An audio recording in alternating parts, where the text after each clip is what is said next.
High friends, welcome to my channel Zahir easy English. আবার নতুন একটা ভিডিও নিয়ে তোমাদের সামনে হাজির হয়েছি।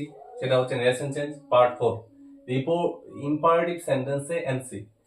ইম্পারেটিভ সেন্টেন্সে নেরেশন করতে গেলে রিপোর্টিং ভার্ব হিসাবে অর্ডার, অ্যাডভাইস, রিকোয়েস্ট, ফরবিড লাগবে, আর লিঙ্কার হিসেবে টু বসে। এবার অর্ডার, আদেশ বুঝালে অর্ডার, উপদেশ বুঝালে অ্যাডভাইস, রিকোয়েস্ট অনুরোধ বুঝালে রিকোয়েস্ট বসে, নিষেধ বুঝালে ফরবিড বসে। নোট, রিপোর্টেড স্পিচে ডোন্ট থাকলে, রিপোর্টেড স্পিচে ডোন্ট কথাটি থাকলে রিপোর্টিং ভার্ব হিসাবে ফরবিড হবে, ডোন্ট উঠে যাবে। Let's see the examples friends. এক number example, the man said to me, the man said to me leave the room. লোকটি আমাকে বলল ঘর ছেড়ে চলে যাও, লিভ দ্য রুম। তো কি হবে, এটা অর্ডার করা হচ্ছে। দ্য ম্যান সেড টু এর পরিবর্তে আমরা কি লিখলাম, order. The man ordered me, তারপরে কি লিঙ্ক হিসেবে to, infinitive, order me to leave the room.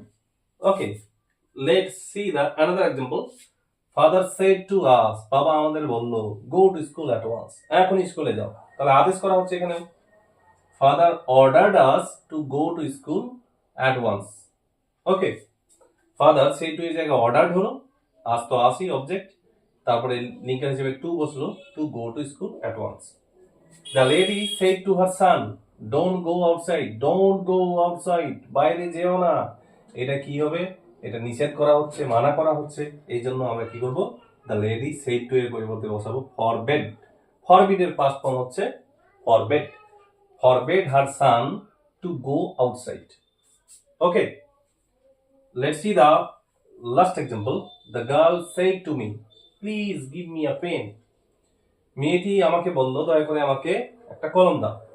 The girl requested me to give her a pen. The girl requested me, তাহলে please আছে, এই জন্য হচ্ছে রিকোয়েস্ট হলো, সেড টু এর মধ্যে রিকোয়েস্টেড হয়ে গেল। আমি তুমি, তাহলে the girl requested me to, please doubt হয়ে গেল, রিকোয়েস্ট যেহেতু হয়ে গেল, to give her a pen. Hope you understand. See you again with a new video. Thanks.